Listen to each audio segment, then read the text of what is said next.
Allez, salut à tous et bienvenue dans la vidéo de compte-rendu d'achat de mi-juillet, post-solde, post-vacances. Donc là, je suis revenu de vacances, tout va bien. On a bien profité. Donc, quelques petites trouvailles pendant les soldes. Bon, j'ai essayé de diviser en deux les trouvailles pour un peu équilibrer avec ma deuxième vidéo de fin juillet. Donc, il y aura un peu de solde, il y aura un peu de retour de magasins de vacances. Et aujourd'hui, Luna est là. Bonjour Luna. Bonjour. Ça va? Oui. Ça a été les vacances? Oui. Bon, impeccable. Donc il y a aussi Doudou qui est là, hein, toujours fidèle.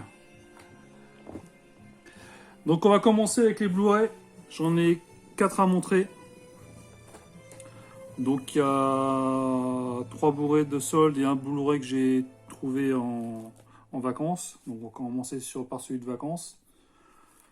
Donc c'est le Machete de Robert Rodriguez. Donc bien connu hein, avec Danny Trejo.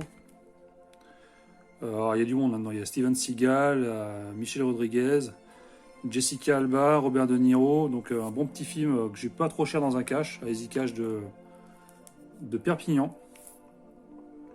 Donc il est vraiment bien ce Easy Cash.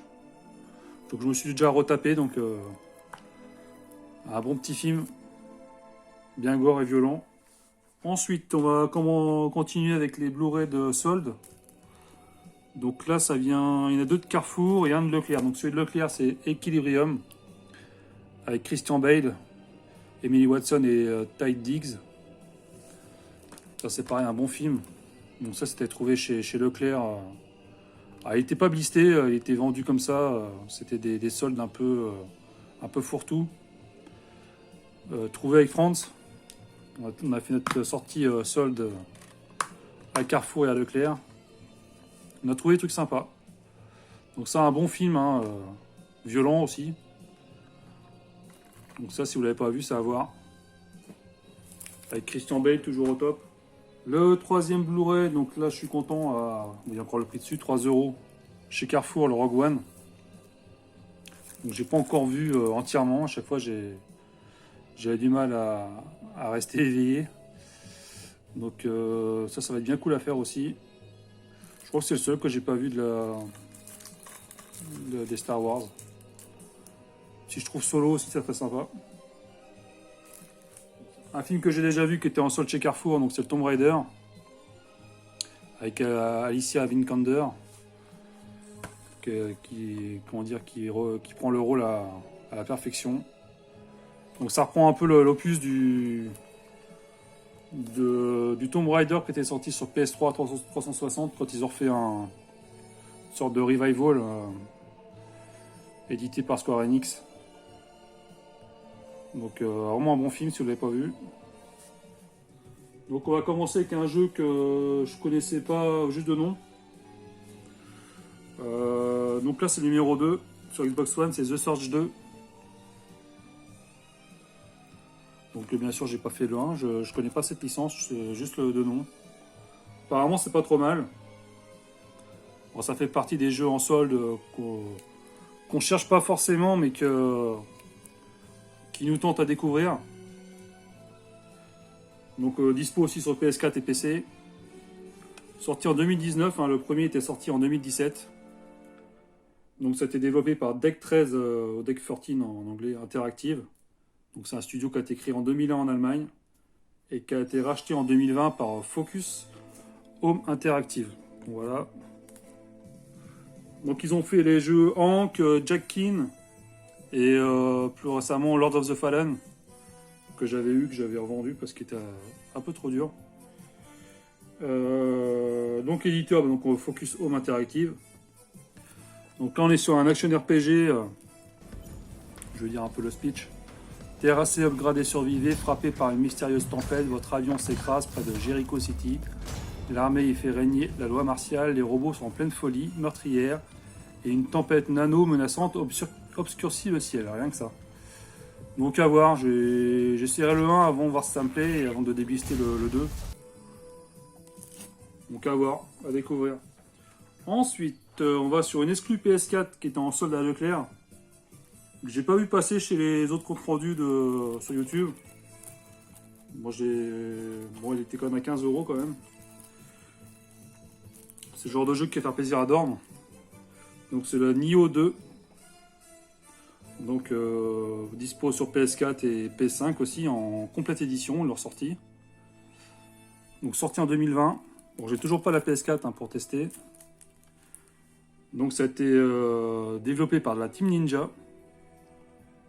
Donc on en a déjà parlé quand j'avais rentré le Ninja Gaiden. Ça a été édité par Sony. Donc là pareil, toujours action RPG qui se déroule au Japon féodal. Hein. On incarne un samouraï qui combat des monstres et des esprits maléfiques. Donc, apparemment c'est une difficulté élevée, donc moi j'ai un peu de mal avec tout ce qui est Dark Souls et compagnie. Après Sekiro ça a été un petit peu, mais au bout d'un moment ça m'a saoulé. Donc ça a l'air de vachement ressembler à Sekiro. Donc je sais pas si je le ferai, pour l'instant il reste sur blister, j'ai pas la PS4. Donc à voir, pareil, hein, c'est avec le 1, si le 1 me botte. Sinon je le laisse pour l'instant sur blister celui-là.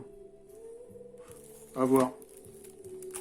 C'est ce que je dis, les soldes c'est forcément des jeux qu'on n'aurait pas acheté et qui nous poussent à la découverte. Donc ensuite, là c'est une licence que je connais depuis le début hein, sur PC. Hein. Pareil, trouvé en solde à Leclerc, je sais qu'il y en a qui l'ont rentré aussi à moins cher que ce que je l'ai trouvé. Donc c'est le Doom Eternal. Donc ça va faire plaisir à Torfab, à RPG. Hein, donc sorti sur la One, sur PC, sur PS4 et Switch en dernier, avec quelques mois d'intervalle. Donc sorti en 2020, il a un an. Hein. Donc c'est développé par ID Software, le mythique développeur américain qui a été créé en 91. Et les plus vieux comme moi ont dû connaître sur PC à l'époque un de leurs premiers jeux qui s'appelait Commander Keen. Donc après il y a eu Wolfenstein 3D, hein, les premiers Doom, les Quake, les Rage. Donc là l'éditeur c'est Bethesda Softworks. Donc là on est sur un FPS ultra bourrin, ultra nerveux. Donc avec un speech ultra banal, hein, on incarne le Slayer qui doit se battre contre l'armée de l'enfer. Donc gagnant du meilleur jeu d'action. Franchement ça va être vachement fun. Donc à voir si... Après j'ai peur que ça soit un petit peu saoulant à force, au fil du jeu. Faut voir l'histoire quoi.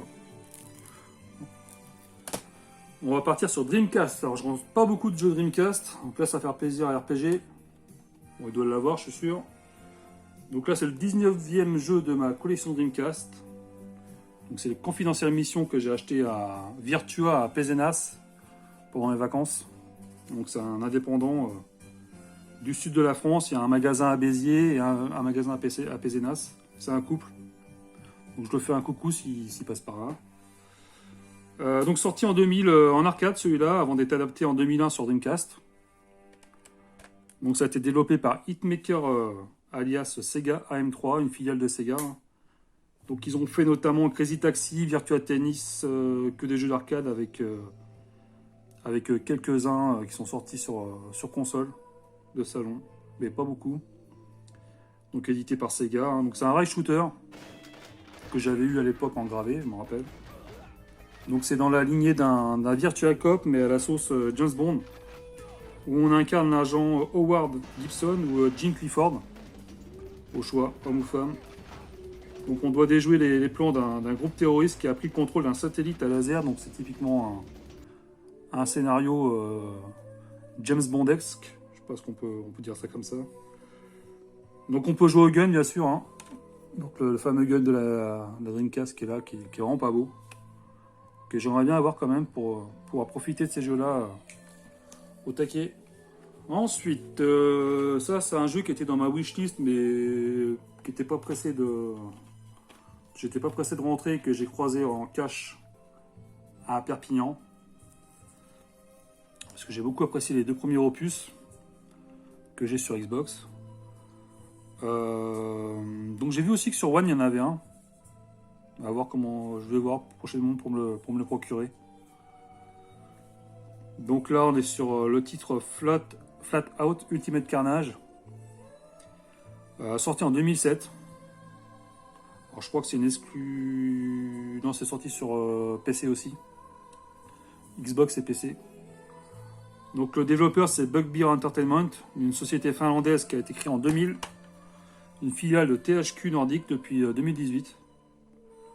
Donc récemment on leur doit, je sais pas comment on dit, Wreckfest. Sur PS3 360 on leur doit le Ridge Racer Unbound. Donc édité par Empire Interactive. Donc là c'est ni plus ni moins que l'adaptation HD du Flatout 2 qui était sorti sur PS2 et Xbox. Donc avec deux nouveaux véhicules, plus de concurrents, un nouveau mode, le mode carnage. Donc on est un peu sur du style Motorstorm, Burnout et un peu Destruction Derby aussi. Donc en gros c'est la version améliorée du 2 qui était sortie sur les consoles de génération précédente. Donc ça c'est toujours cool à avoir pour se défouler. Et le dernier jeu que j'ai trouvé à Pézenas, chez Virtua à Pézenas. Donc c'est le que je croisais quelques fois en cache, mais là il était sous blister quand je l'ai acheté chez Virtua. Bon là j'ai déblisté. Donc c'est le Castlevania Lords of Shadow Collection. Donc dispo aussi sur 360, mais j'ai jamais vu sur 360. Donc c'est sorti en 2013 pour cette version et le Lord of Shadow tout court est sorti en 2010. Développé par Mercury Steam, une société espagnole qui a été créée en 2002. Donc on leur doit le Clive Barker Jericho que Torfab a rentré, enfin qu'il avait déjà mais il l'a rentré dans sa dernière vidéo encore. Le Metroid Samus Return sur 3DS. Et le prochain Metroid, c'est Dread je crois, sur Switch. Donc c'est quand même pas rien. Donc éditeur Konami. Donc là c'est une compilation qui comprend le Lord of Shadow numéro 1. Les 2 DLC qui sont à télécharger malheureusement avec des codes. Rêverie et Résurrection. Donc les codes marchaient toujours, je les ai téléchargés. Et j'ai téléchargé également le Mirror of Fate HD, qui est l'opus 3DS qui était disponible dans cette version. Pareil, un code à télécharger. Et il y a également la démo du Lord of Shadow 2. Donc là, c'est un jeu d'action-aventure où on incarne Gabriel Belmont, qui part à la recherche d'un mystérieux masque qui pourrait ramener à la vie sa fiancée qui a été assassinée. Donc là, on est sur un Castlevania en 3D, c'est quand même assez différent des autres. Avec des mécaniques de jeu très, très God of War et très Devil May Cry. Alors c'est un peu particulier quand même, ça vaut pas quand même les opus en 2D. Mais bon, c'est une belle petite pièce pour la collection. Donc bien sympa. Donc voilà, c'est tout pour la première partie de Retour Vacances. Et... Ah, Luna va intervenir, oui. Moi aussi j'ai acheté des trucs. Oh là là. Attends, il me reste de la pellicule, ouais c'est bon. Vas-y, tu peux y aller. Un doudou encore et un Vienne Granger. Voilà, acheté à Virtua, à Pézenas. Un truc de Schtroumpf là qui colle comme Voilà. ça, doré en plus. Qu'on a trouvé en brocante, moi j'ai rien trouvé en brocante d'ailleurs. Et les porte-clés Harry Potter, donc il y a Hermione, Harry. Donc ça a été trouvé pendant les soldes aussi, à Carrefour. Ron et Luna. Lovegood, pas moi. Donc voilà pour les petites rentrées de mi-juillet. Je vous remercie d'avoir regardé et je vous dis à plus tard. Salut!